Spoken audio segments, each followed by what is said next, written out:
Health-related activities. Explain the procedure to the person before beginning. Hands should be washed before starting all health-related activities. If there's a possibility of coming into contact with blood or body fluids, gloves must be worn. Always wash your hands after removing your gloves. Clean equipment with each use per the manufacturer's directions. To begin taking a blood pressure, wrap the cuff around the upper arm 1 to 2 fingers above the bend in the arm with the tube over the brachial artery. Position the arm resting on a hard surface, fully extended at the same level as the machine. Press the start button to activate the machine. Record the blood pressure on the vital sign flow sheet. Call and report any blood pressures outside of parameters. To take a temperature, clean the thermometer or use a disposable cover. Position the thermometer according to the manufacturer's directions. Wait until the beep sounds or the temperature reading appears. Remove the thermometer, record on the vital sign flow sheet, include how you took the temperature. To take a person's pulse, locate a radial pulse on the thumb side of the wrist. Always use your first and second fingers, never your thumb. Count the pulse for 1 full minute. Record the results on the vital sign flow sheet. To count respirations, observe a complete respiratory cycle. Breathe in and out equals 1 respiration. Count respirations for 1 full minute. Record results on the vital sign flow sheet. Normal respirations should appear slow and easy. Using glucagon for a hypoglycemic reaction. Open the emergency kit. Remove the cap from the vial containing the glucagon powder. Remove the needle protector from the fluid-filled syringe. Holding the syringe and needle with your dominant hand, insert the needle into the rubber stopper. Inject all the fluid. With your dominant hand, wrap your pinky finger around the vial and curl your other 3 fingers around the syringe and shake until the powder is dissolved. Place the vial in your non-dominant hand with the syringe still in place. Hold the syringe and needle in the dominant hand and draw all fluid into the syringe by pulling back on the plunger. You may need to adjust your needle placement in the vial to assure all fluid is withdrawn. Use alcohol to wipe the site on the abdomen. With your thumb and index finger of the non-dominant hand, stretch the skin at the cleansed site. Holding the needle and syringe in your dominant hand, insert the needle into the site at a 90-degree angle, straight in. Slowly push the plunger until all fluid is injected into the skin. Count to 5 before withdrawing the needle and place the needle in the sharps container. Call 911 after this medication is given. Glucagon is an emergency medication given to raise the blood sugar up very quickly for a diabetic person having a hypoglycemic reaction.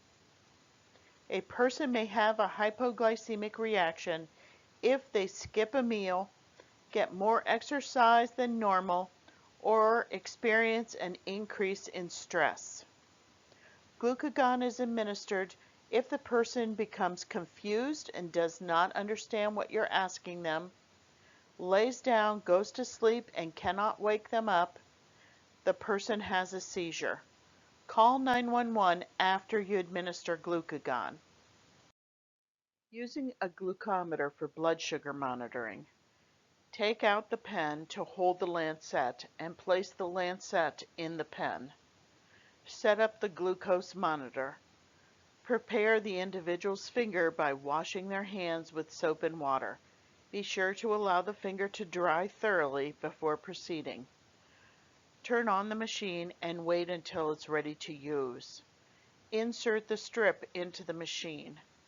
Pull back on the trigger on the lancet pen and do the finger stick.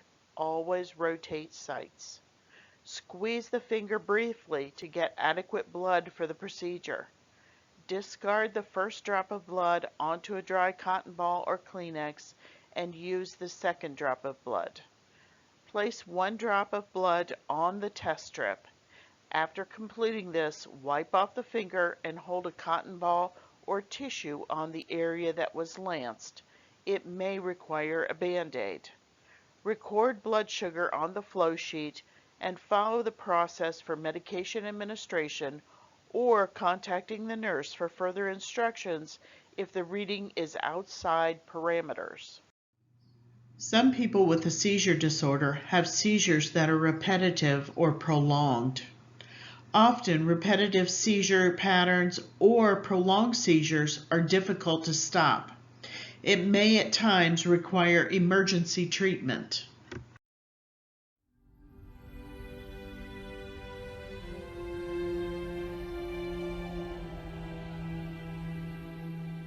We know that at any moment he could have a seizure. You don't know when it's going to happen. If I don't take the medicine, I have a seizure. I picked him up, I'm like, no, what's wrong? And next thing I know, eyes roll in the back of the head, and he just collapses in my arms, and he starts shaking.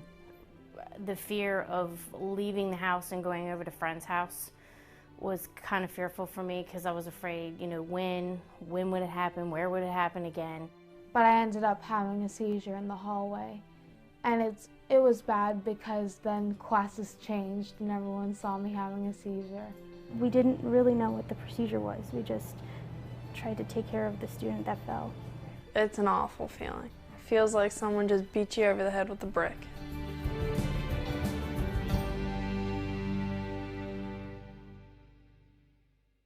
Living with epilepsy is impossible to describe. In some ways, it's like living with heart disease or diabetes or asthma. It's another thing to think about something going wrong with the brain. There is such a mythology still associated, I think, with epilepsy. A stigma, if you would, associated with epilepsy, that you've lost control over what makes you that unique human individual. So you can pull yourself up. Nowadays, I think it's becoming more common and wide known that it's a condition that can be controlled, and heart disease is treated with a certain medication, diabetes is treated with medication. Well, epilepsy is treated with medication. It's just in your brain as opposed in your heart or in your bloodstream. It's not mental illness. It's a physical ailment. Your brain isn't working right, just like your lungs don't work right with asthma. There are more than 50 million people living with epilepsy worldwide, nearly 3 million in the U.S. In fact, 1 out of 10 people will have a seizure at some point in their life. 70% have no known cause, 30% do. People with epilepsy are in every walk of life. They cross your path every day. And for most people with epilepsy, the fact that they live with this condition is of little consequence. 99.9% of the time, your brain's fine. There's nothing wrong, okay? You can do anything you want to do. But when a person with epilepsy does have a seizure, that's the time when others can help. This video will explain epilepsy and what you can do to assist a person having a seizure. Some people call epilepsy or seizures a brainstorm, a storm in the brain. But what does that mean? Well, it means that this normal activity where the cells are signaling from one to the next is basically doing it in an uncontrolled way. So it keeps going and going and going. Depending where in the brain that activity happens, your seizure looks different. It could be a repetitive thought. It could be a vision. It could be a smell. It can also be the classic thing that people tend to think of when they're thinking of seizures, and that's the tonic-clonic seizure, or what we used to call the grand mal.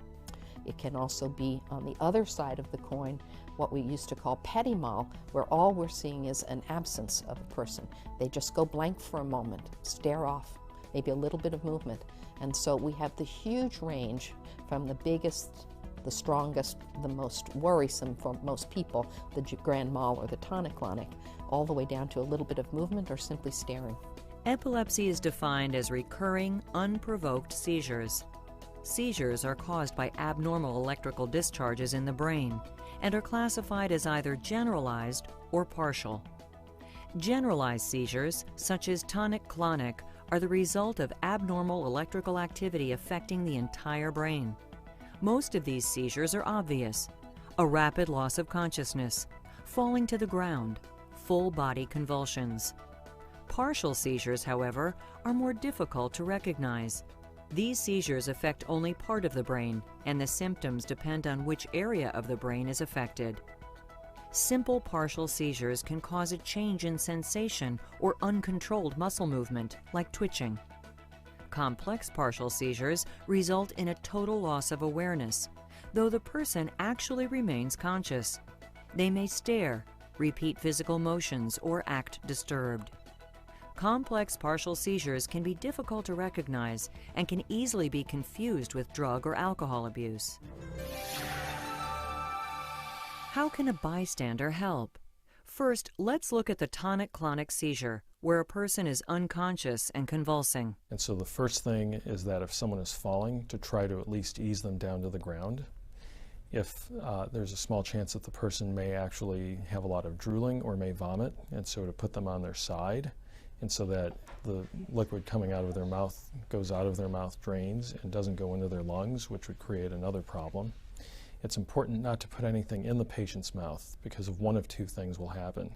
Either the person who is trying to put something in the patient's mouth is going to become injured, or similarly, if something such as a spoon or a pencil is put in the patient's mouth, it could potentially chip the patient's tooth or cause another type of an injury, and that also could potentially be swallowed, the object that's bitten off.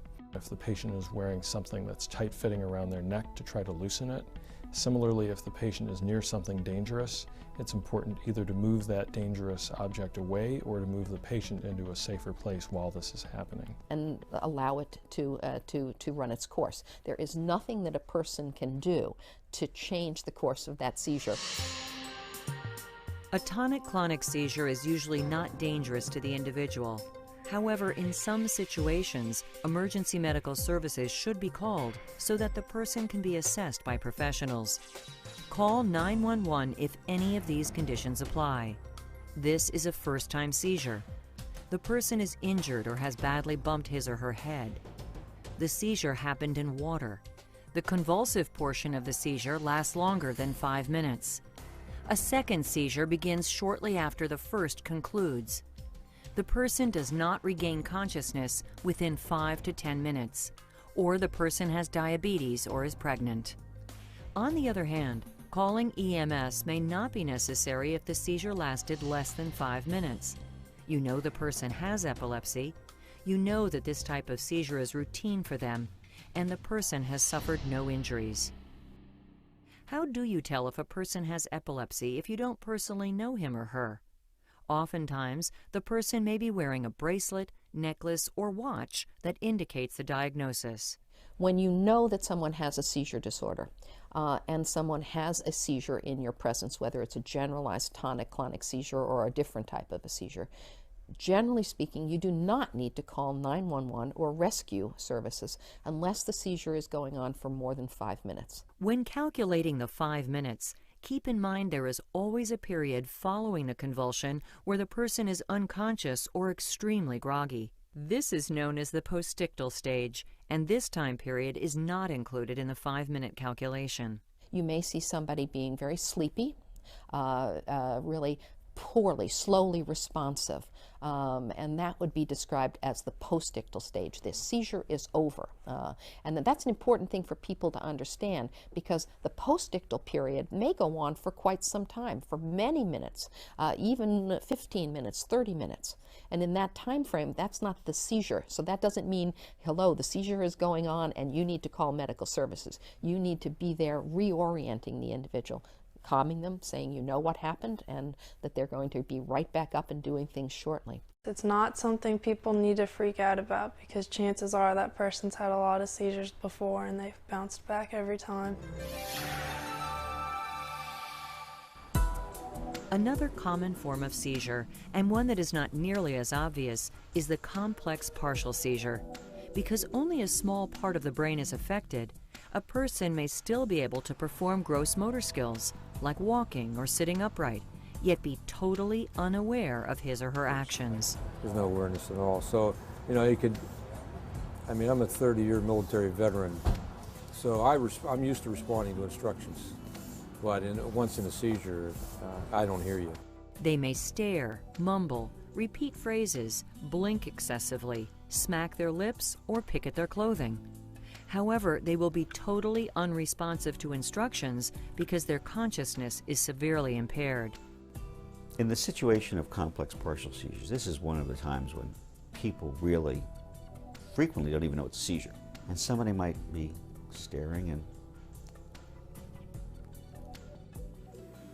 Kevin, can you hear me? Can you hear me?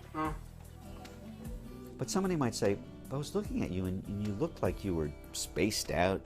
Are you on drugs? You know, that's the first question. Are you drunk? Are you on drugs? And their consciousness is impaired. It's not lost. But they're clearly not processing language, and they're not processing your intention. But a perception of being threatened will lead to somebody pushing away, hitting, fending off what, at least momentarily, as a reaction, is thought of a threatening move. So that what you want to do is take harm out of their way, close the door. They will take the path of least resistance. So that I think the most that you would want to do is guide. You don't want to restrict them. You don't want to force them to sit down. That is the last thing you want to do. A complex partial seizure can last from 1 to 5 minutes. When it's over, the person may be tired or may recover immediately. Emergency medical services do not need to be called if a person who is diagnosed with epilepsy experiences a complex partial seizure, unless they're not fully recovered within 30 minutes. There are 2 additional forms of seizures a bystander might witness: simple partial and absence. When a person has a simple partial seizure, their consciousness is not affected because the abnormal brain activity is occurring only in one specific area of the brain. My arm is jerking. I can't stop it. It's not in my control. Brain that corresponds to that, the opposite side of the brain and the motor area of the brain, is making this happen, but it's uncontrolled, and that's a seizure. Absent seizures, on the other hand, do affect consciousness and can easily be misinterpreted as daydreaming or ADHD in kids. Were they just blank staring spells, maybe, with some eye blinks? But again, this little thing. The complex partial, there's more confusion after it. The absence, right back. When a person has an absence seizure, it's like a switch going on and off, okay? They're with you one moment, they're gone for a few seconds, and they're right back with you, picking up right where they left off. No special action is required if a person who is diagnosed with epilepsy experiences a simple partial or absence seizure. What can trigger a seizure? In people who are diagnosed with epilepsy, common triggers include interruption of anti-seizure medication, stress, hunger, sleep deprivation, and flashing lights. For people who are not diagnosed with epilepsy, there are many things that can trigger a seizure. In the case of a first-time seizure, always call 911. So epilepsy can come in many forms. On one end of the spectrum are extremely brief absence seizures that may occur multiple times a day. On the other end of the spectrum, tonic-clonic seizures that may occur only rarely, but when they do, can be quite disabling for the individual. And epilepsy is not, it doesn't define us, and it doesn't stop us from doing anything. A couple friends asked me if I wanted to go hiking 5 miles up 3,200 feet, and I was like, sure, why not? Epilepsy, schmepilepsy. That's the way you should look at it. I am not different than any other kid. Don't have to treat them any differently. That's the main thing. You need to treat the person as any other person. Don't start treating me differently. I'm just the same person with a minor addition. For more information on seizure recognition, treatment, and epilepsy, visit epilepsyfoundation.org or call 1-800-332-1000.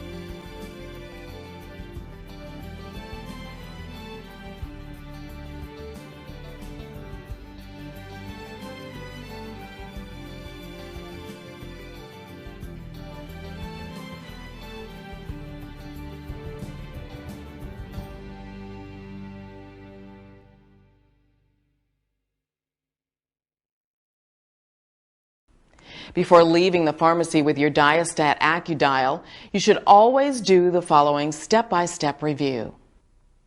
Remove the Diastat AccuDial from the case. Confirm that the prescribed dose, if known, is the correct dose.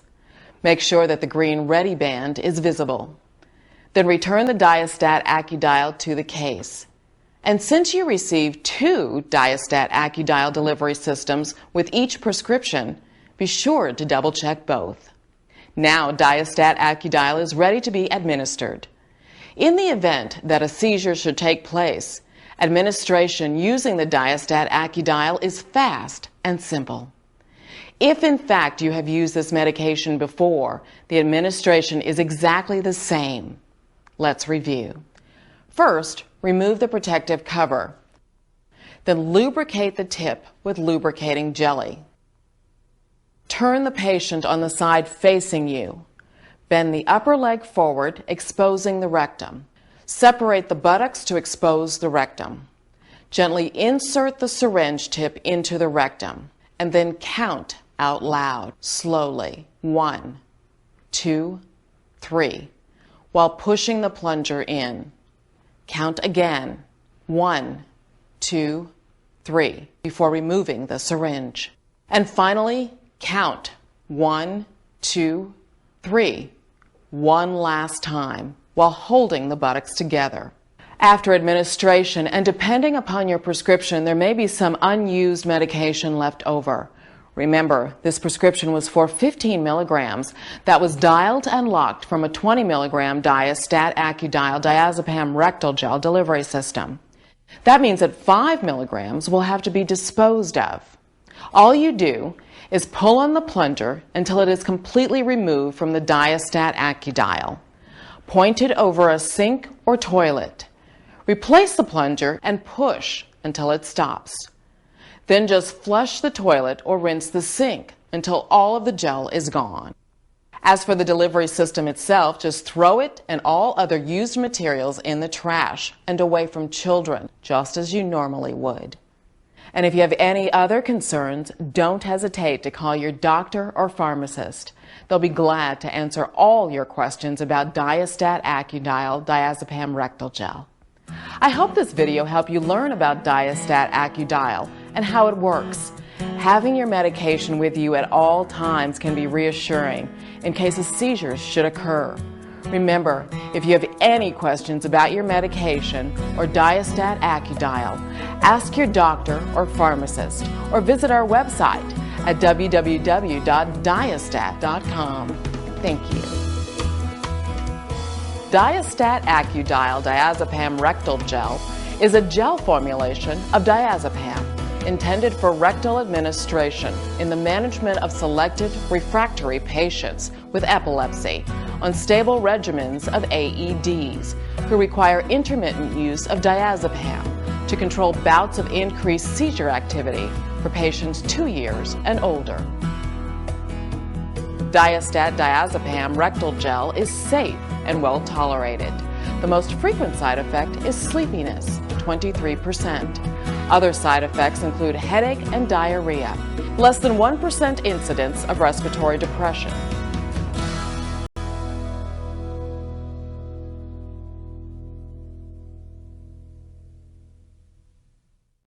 Use of a VNS or vagal nerve stimulator. A VNS is a small device implanted under the skin. A magnet is used with the VNS to stop seizures. When a person has a breakthrough seizure, your first responsibility is to protect the person from harm. You will be trained on each person's VNS and where the magnet is stored. To use the device, locate the VNS, locate the magnet. Swipe the magnet over the device. Start about 2 inches above the device. Count slowly. 1, 2. End about 2 inches below the device. Repeat swipes of the magnet over the device is done only as directed for each individual person. Return the magnet to the designated place for that person. Administration of nasal Versed or midazolam. This medication will come in one pre-filled syringe with 2 doses in the syringe, 1 dose for each nostril. Or this medication will come in 2 pre-filled syringes, 1 dose in each syringe and 1 syringe for each nostril.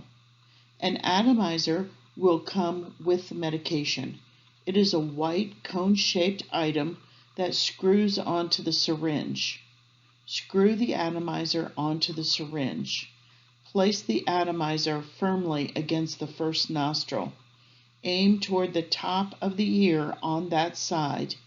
Forcefully push the dose into the nostril. If using 1 syringe, half the medication into each nostril. If using 2 syringes, put the atomizer on 1 syringe, give the dose, then put the atomizer on the second syringe and give the second dose. Oxygen therapy is administered to a person who has a disease process that does not allow that person to get enough oxygen out of the air they breathe. This person is then supplied with extra oxygen with a machine or metal tanks. Using an oxygen concentrator in the home, the machine must be plugged into the wall. Check the MAR for the number of liters per minute ordered for that person. Anytime the machine is turned off, then on, it will alarm for a few seconds. This is normal. It will stop. Turn the knob that controls the ball floating in the slide. Turn to the correct number of liters per minute. A bottle of water will be attached to the machine. This will have a high and low fill line on the sides of the bottle. The water level must be between these 2 lines. You must use distilled water. The cannula attaches to this bottle. Small tanks are designed for brief outings. The tank is always used with a gauge with a round dial on it. The dial will tell you if the tank is full or how much oxygen is left. The top of the tank will be square. One side will have 2 small holes side by side about a ½ inch apart. There will be an open square in the gauge. It will fit over the square neck of the tank. Inside of that square on the gauge are 2 prongs that stick out about a ¼ inch. These will insert into the 2 small holes on the tank neck. There is a prong on the gauge to attach the cannula. Turn the gauge to the correct number of liters. Things to remember during oxygen therapy. This person may not smoke or be around an open flame. They may not use Vaseline or Vicks type products while using oxygen. A sign should be posted on the door of the residence. Oxygen in use, no smoking. The concentrator must always sit at least 2 to 3 feet away from walls or furniture and cannot be covered by blankets or clothing. Filters need removed per the manufacturer's instructions and cleaned weekly. The machine is damp dusted weekly. Tubing and humidifier bottles are changed per recommendations of the supplier. Tanks must be secured at all times in a seat belt, bag, on a cart, or in a carton supplied by the oxygen supply company. Troubleshooting. If the person complains they're not getting any oxygen, check to see if the water is bubbling in the water bottle. Check to see if the hose is folded in half. Make sure the concentrator is sitting at least 2 to 3 feet away from the wall or furniture. Check filters for dirt, dust, or needing cleaned. Never turn the number of liters higher than the doctor ordered amount on the MAR. Monitoring pulse oximetry. This process measures the amount of oxygen in the blood. It's used for people who have respiratory diseases. Open the device by pinching the end of the device. Slide the person's finger all the way into the device. The digital readout should be on top of the finger. The device will give two readings. One will say SpO2, that is the level of oxygen in the blood. Document this number with percent sign. Example is 95% on room air or 95% on oxygen. The second reading is the heart rate. Remember that you must count the heart rate to learn the character of the heartbeat. If the person's finger is cold, it may be difficult to get a good reading. Hold the person's finger in the palm of your hand and close your fingers around that finger for about 5 minutes.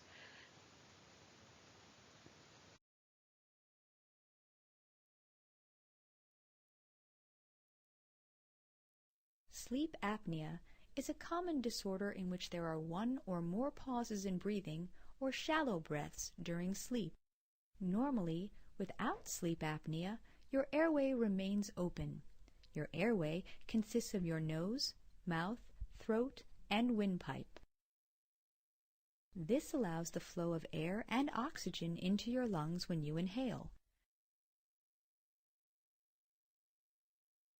and the flow of carbon dioxide out of your lungs when you exhale. Obstructive sleep apnea can be mild to severe. Your airway may narrow or close completely. When the airway collapses a little bit, the airway becomes partly blocked. This makes it harder for air to pass into your lungs when you inhale. Any air that squeezes through the blockage may cause snoring.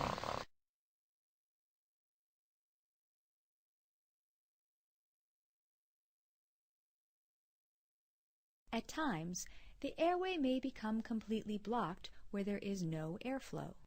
This is called apnea. With little or no air flowing to the lungs, there is a decrease in blood oxygen levels. This signals your brain to disrupt your sleep, which helps you open the airway. Sometimes, obstructed breathing ends with a gasp.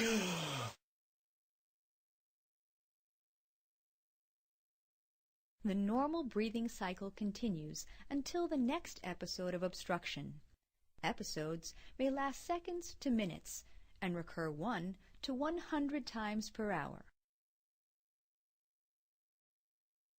Continuous positive airway pressure, also known as CPAP, is the most common treatment for moderate to severe obstructive sleep apnea.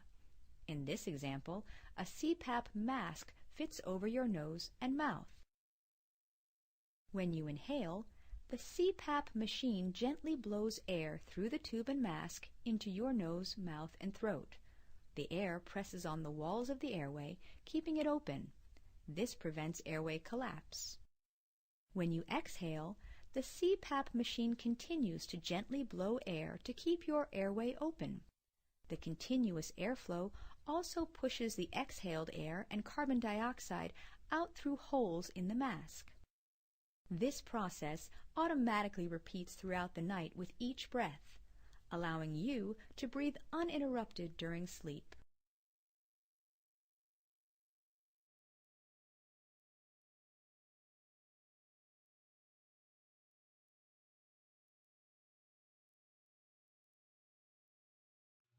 CPAP or BiPAP application.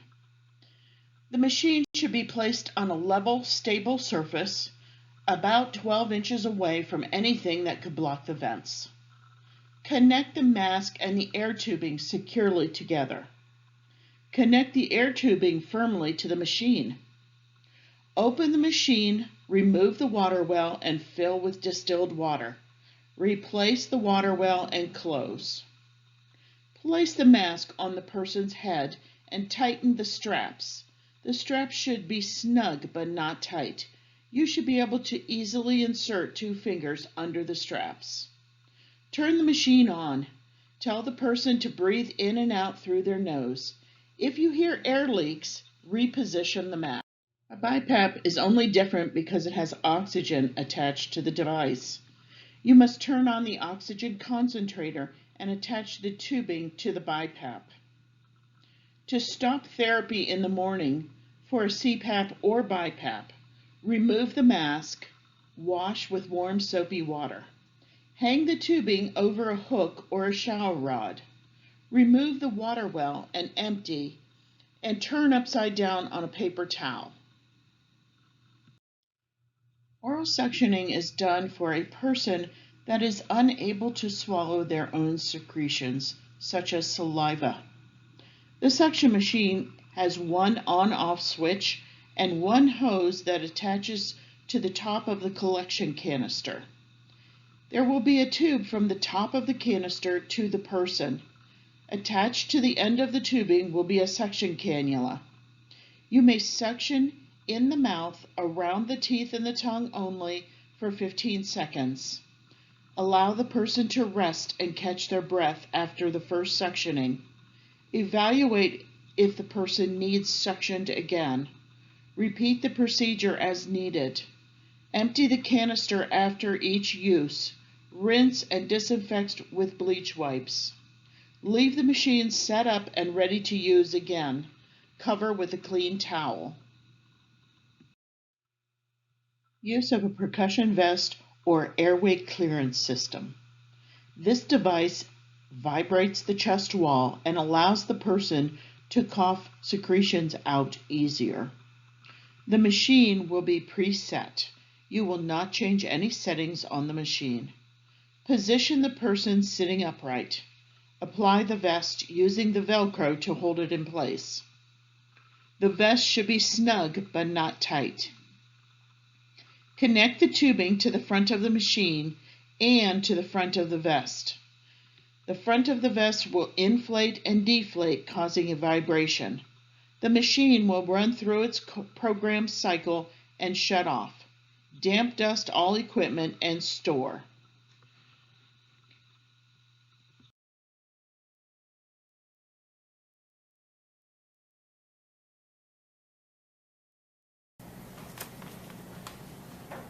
The vest system is a device that aids in bronchial hygiene by assisting patients with airway clearance.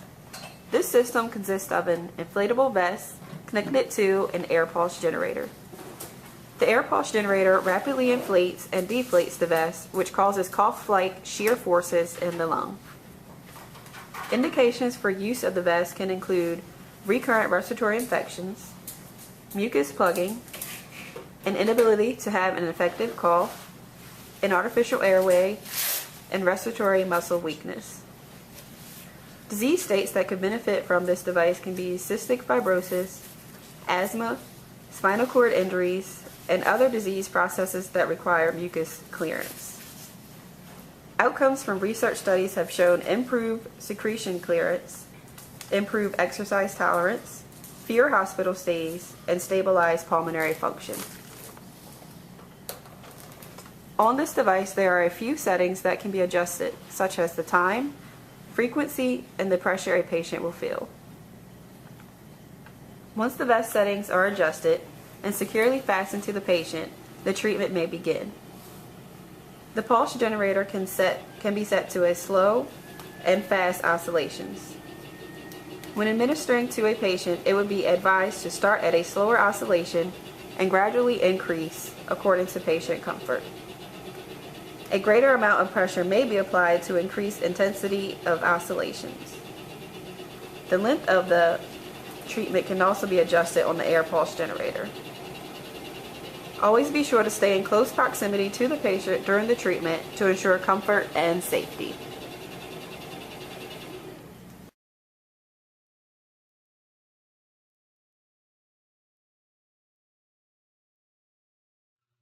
The cough assist insufflator/exsufflator. Assure the machine is plugged into an electrical outlet and the cord plugged into the back of the machine. Insert the tubing into the bacteria filter on the front of the machine. Attach the face mask to the other end of the tubing. Position the person in an upright position. Oral suction may be required after exsufflation. Prepare the suction machine. Make sure the cough assist machine is in auto mode. Performing the cough assist procedure with the person. As the person completes one cycle of breathing, place the mask firmly over their nose and mouth as they exhale. Encourage the person to take deep breaths in while the machine is in the inspiration phase, and cough forcefully during the expiration phase. Each cycle will consist of a programmed number of inhalations and exhalations. After each cycle, remove the mask and allow the person to breathe normally. At the end of the treatment, wash the mask and tubing with warm soapy water. Place the mask on a paper towel and hang the tubing over a hook to dry. The bacteria filter always remains on the machine and is replaced, never washed.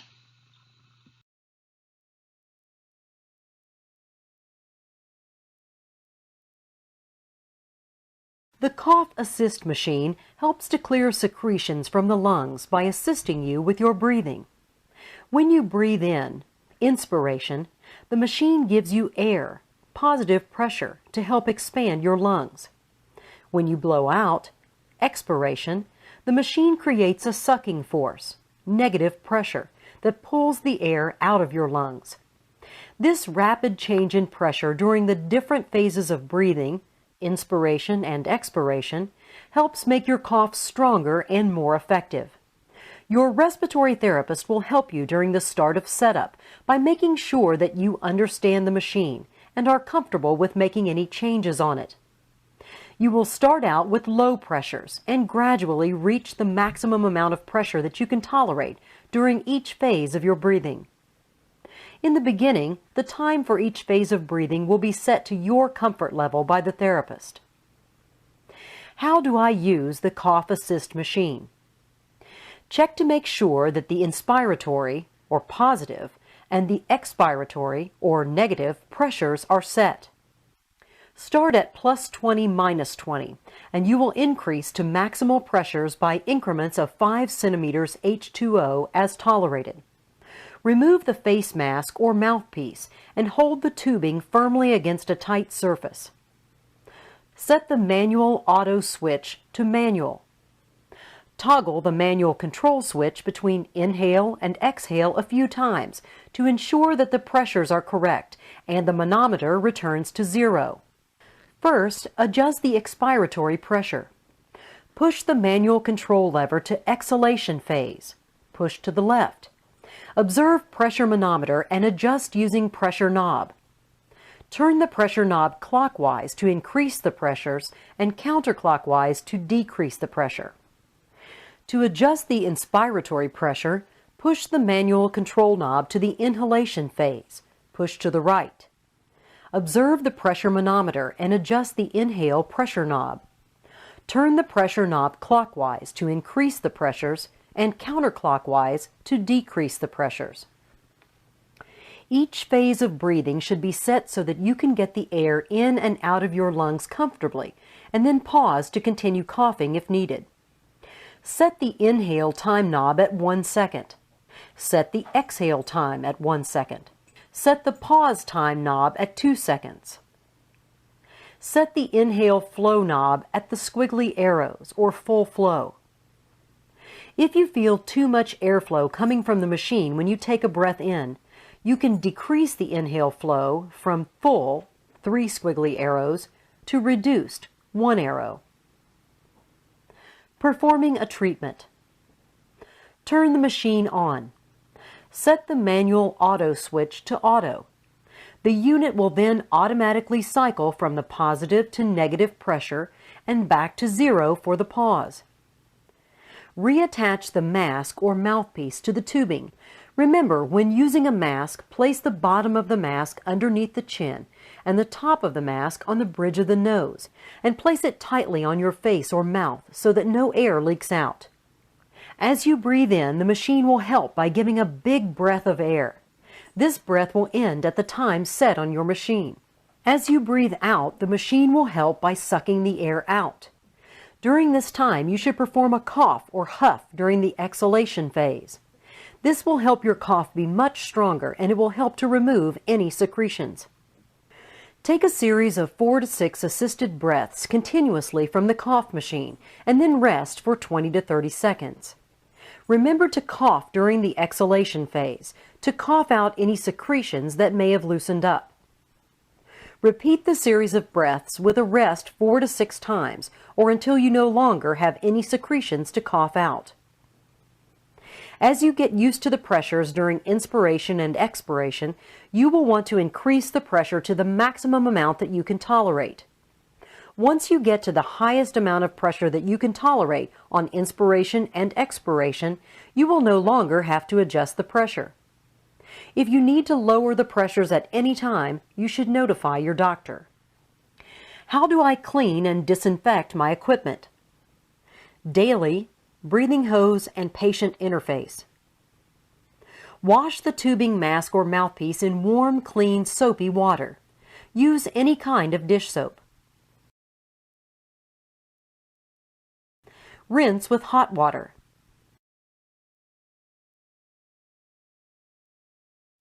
Place on a towel and let air dry overnight. Weekly, clean and disinfect to prevent lung infections. Disinfect with a vinegar and water solution. Soak in a solution of 1 part white vinegar, 5% from the grocery store, to 2 parts water. For example, use 1 cup of vinegar to 2 cups of water. Make sure your equipment is completely covered. Soak from 30 minutes to 2 hours. Rinse with hot water. Place on a towel and let air dry overnight. Clean the outside of the unit with 70% isopropyl alcohol. The filter should be changed once every 3 months. However, it should be changed if soiled with secretions or water. Things to know about the Cough Assist machine. Chest muscle soreness or pain may occur in patients using the machine for the first time. Do not use if the patient has cardiac instability. Use grounded outlets only. Do not block the intake filter. Do not cycle the unit continuously longer than 5 minutes. Do not use in water. Always check the time and pressure setting before each use. If you have questions or concerns about your equipment, contact your equipment provider. Application of compression hose or TED hose. TED hose must be applied before the person gets out of bed in the morning while lying flat on their back. Holding the outside toe of the hose, pull the hose up your arm with the outside of the hose against your arm. Put the person's toes into the toe of the hose. Toes should be lined up inside the toe of the hose from side to side. Work the foot of the hose onto the person's foot. Line up the heel exactly with the heel of the foot. Work the hose up the leg, assuring there are no wrinkles in the hose. Reposition during the day if wrinkles appear. The top of the hose should be 1 to 2 inches below the crease behind the knee, or 1 to 3 inches below the buttocks if longer hose. The video demonstrates another way to apply compression hose or TED hose. Please watch. Hi, my name is Debbie King and I'm a certified fitter of compression garments at Brownfields. We're making this video today to show you the proper application process for applying a compression stocking. So the only thing that you'll need are your socks and rubber gloves with texture. This is an important tool and you'll see why in the video. So to start, we're going to go palm up down the back of the stocking, all the way down to the heel pocket. We're then tucking the heel pocket under our thumb like a puppet, hold on to it, and turn it inside out to that same point.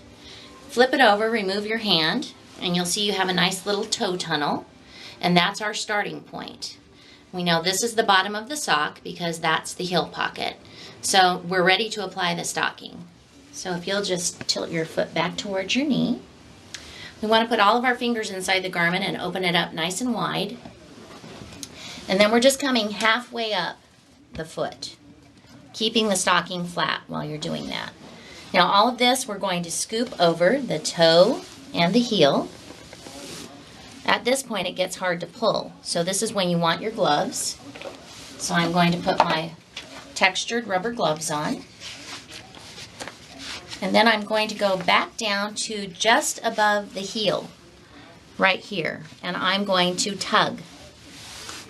With the gloves on, you can tug pretty aggressively without damaging the garment. So now it's gathered, I want to flatten it out. So we're tugging and flattening. We're going to do this all the way up the leg. You may find too, if you have issues with arthritic hands, you may find petting the stocking into place may be a better technique for you. So that's an option as well. Or you can do both, just like I just demonstrated. So I'm getting this situated down here around her toes. The heel is in. And work this up a little bit more. Now I'm going to take my gloves off. I'm going to position the top band 2 fingers below the knee. That's really important because we never want to over pull the stocking and have it interfere with the bend of the leg, or it will collapse your top band and it acts like a tourniquet then.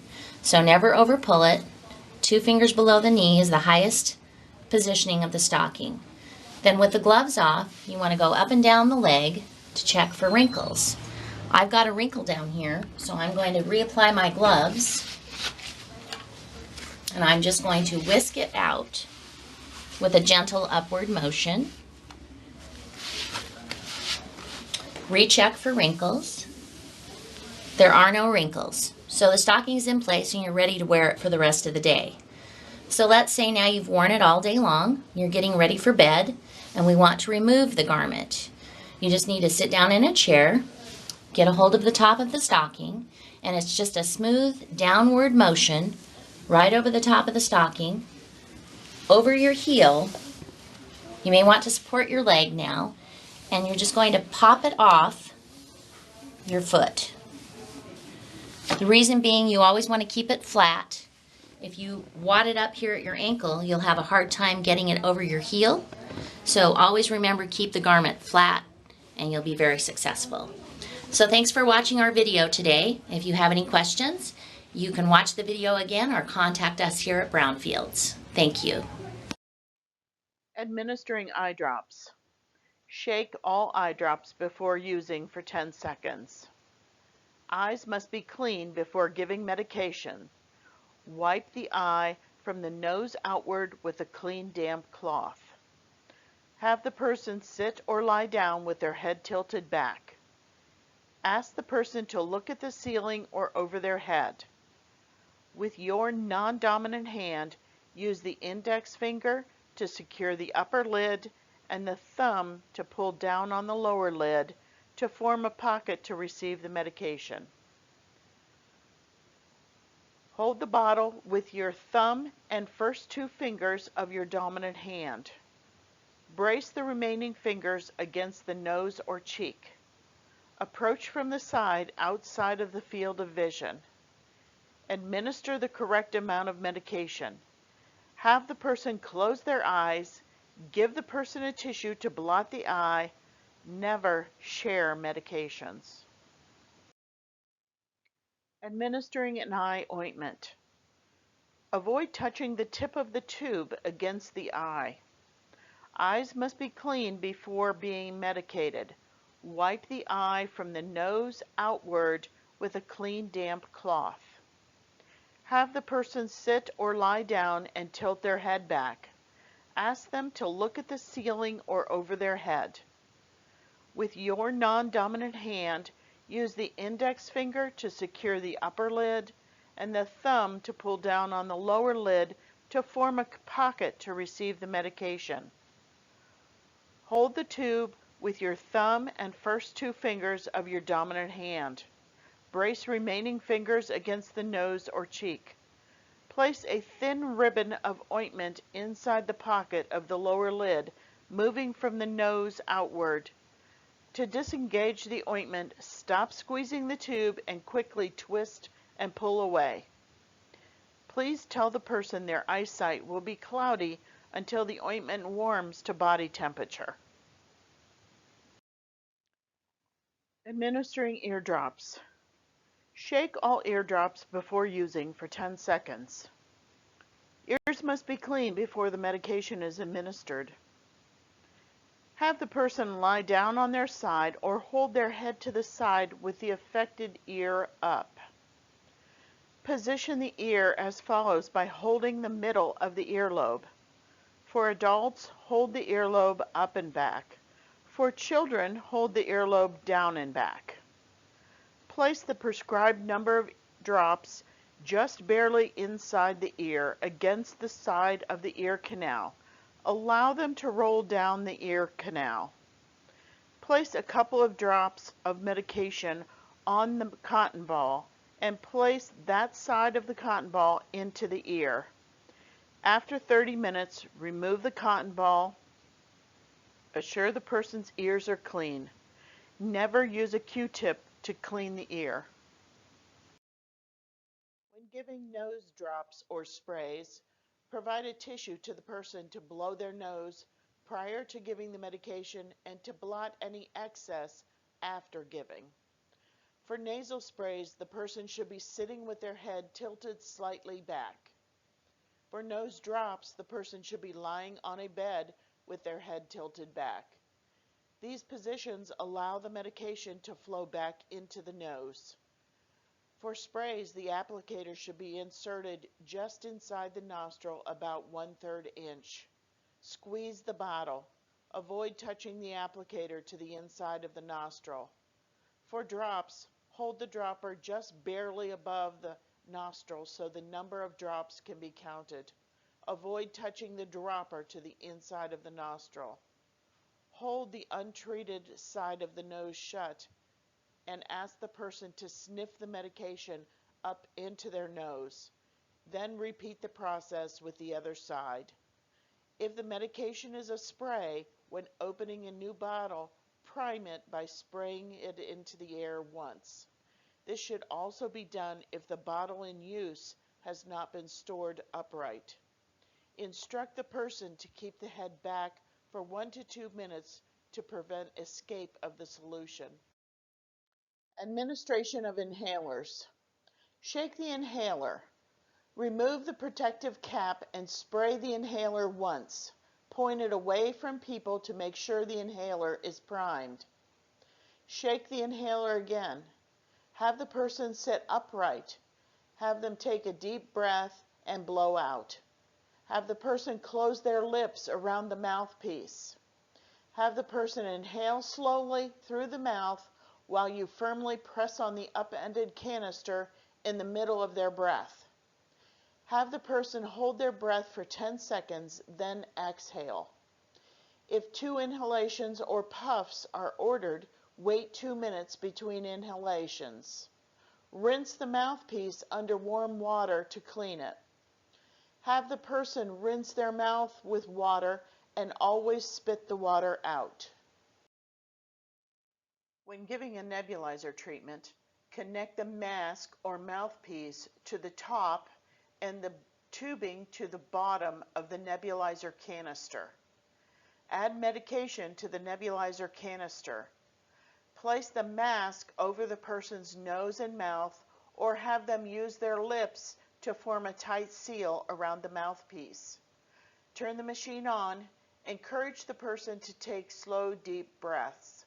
The medication works better with deep breaths.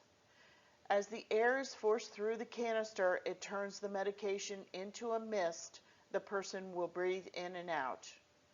Continue the treatment until all the medication is gone, usually 10 to 15 minutes. Stay with the person during the entire treatment. Application of topical or over-the-counter medications. Skin must be clean before applying a topical medication. Examine the affected area and, if necessary, cleanse the area with soap and water, then dry thoroughly. Apply the medication according to directions. Use an amount that will cover the affected area. Topical medications must be on the skin for at least 15 minutes to be effective. If a topical medication is washed off before that time, it must be reapplied.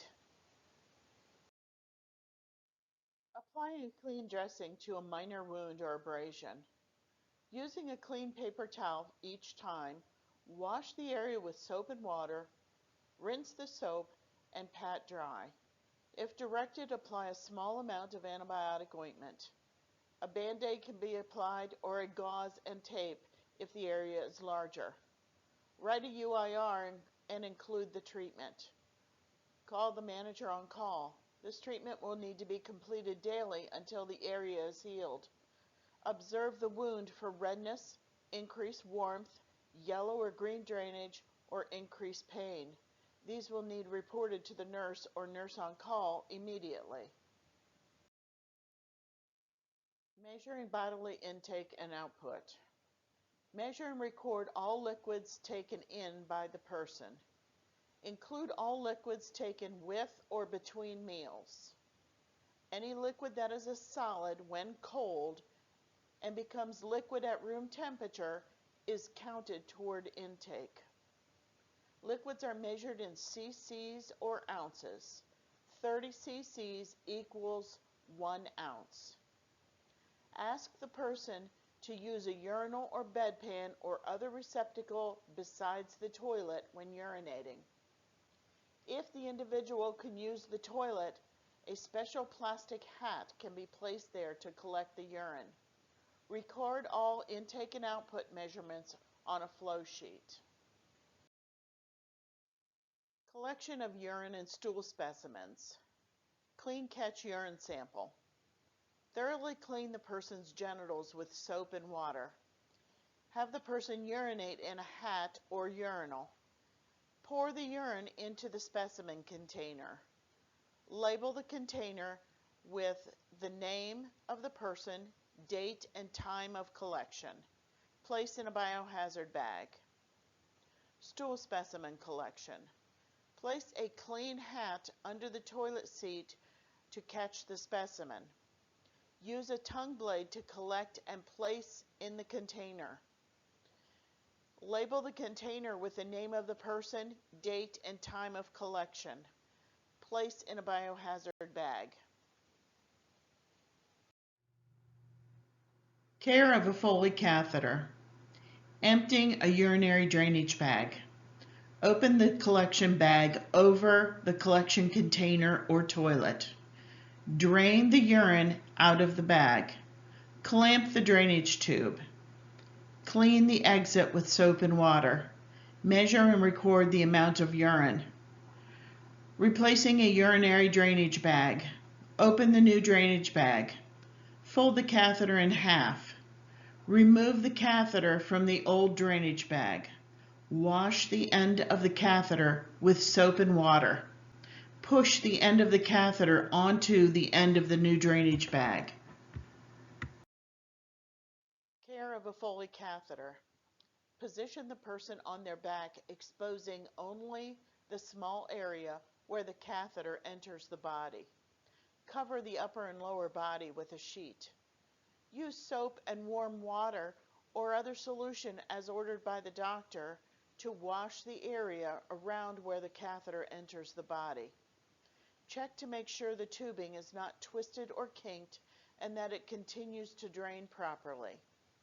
Never raise a collection bag above the level of the person's bladder in the lower abdomen.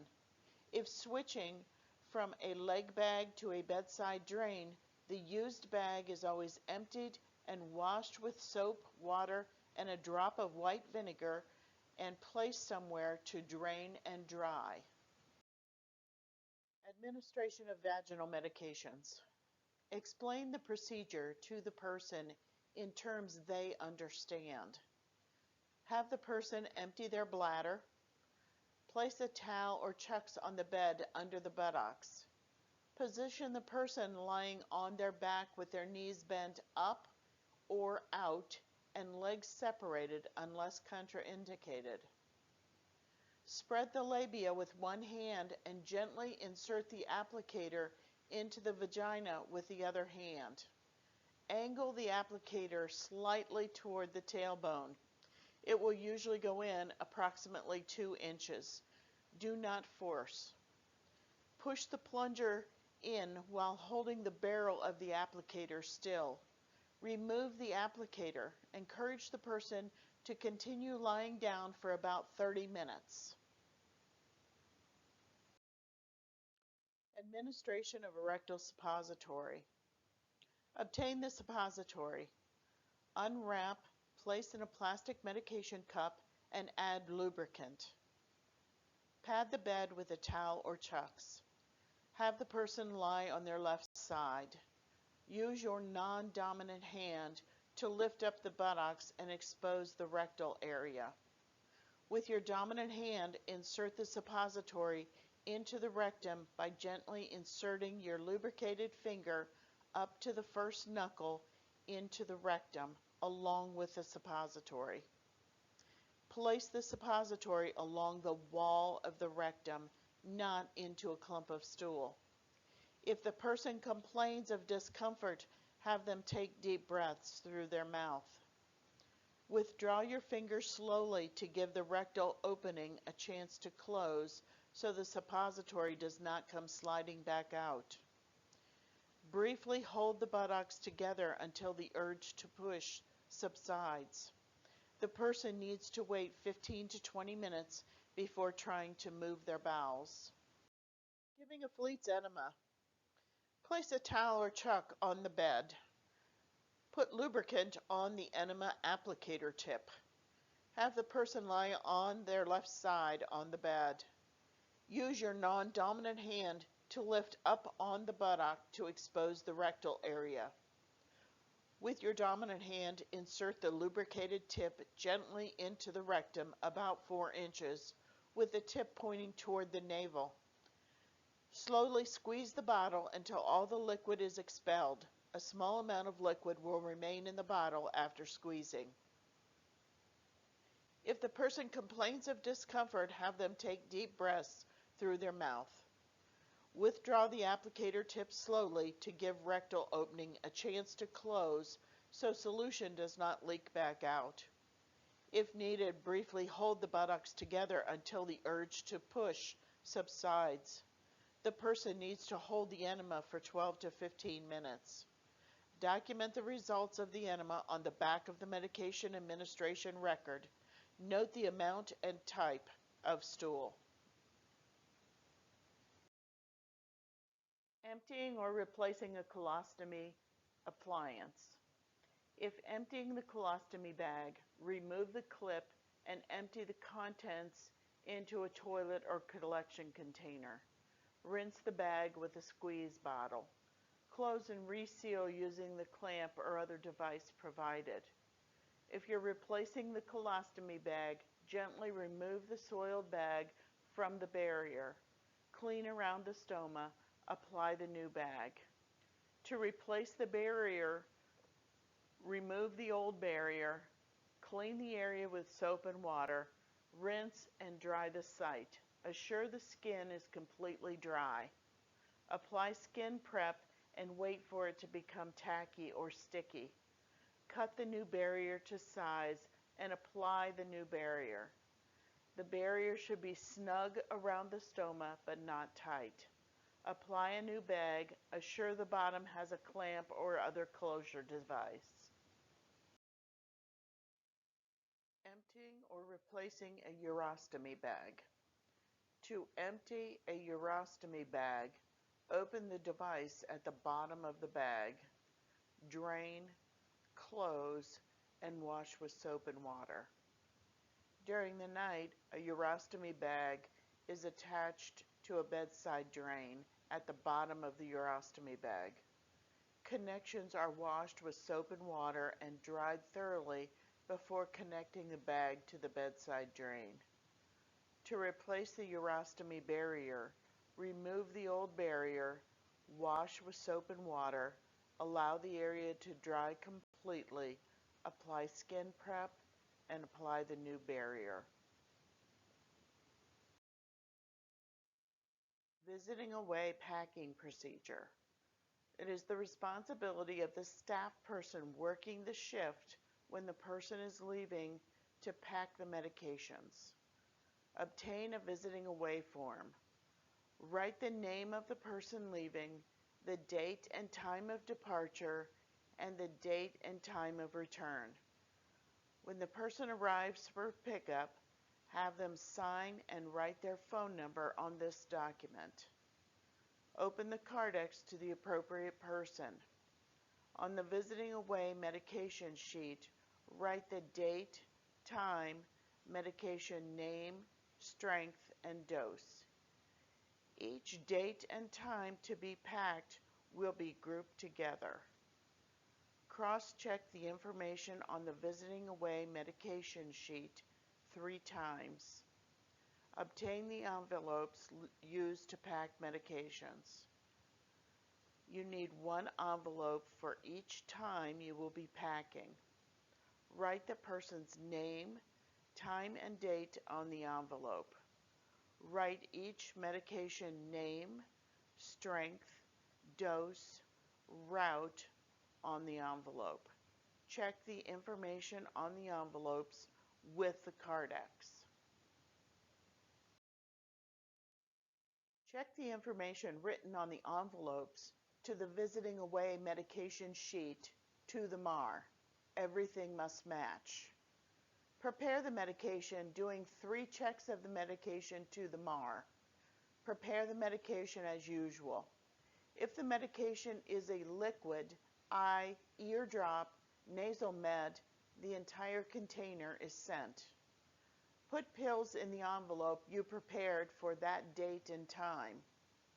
To document, you will circle your initials and document on the back the date and time the med is to be given, all meds packed for away, then sign your initials. Put the envelope in the sandwich Ziploc bag. Put liquids, powders, ointments, drops in a gallon Ziploc bag and place the sandwich Ziploc bag in the gallon bag.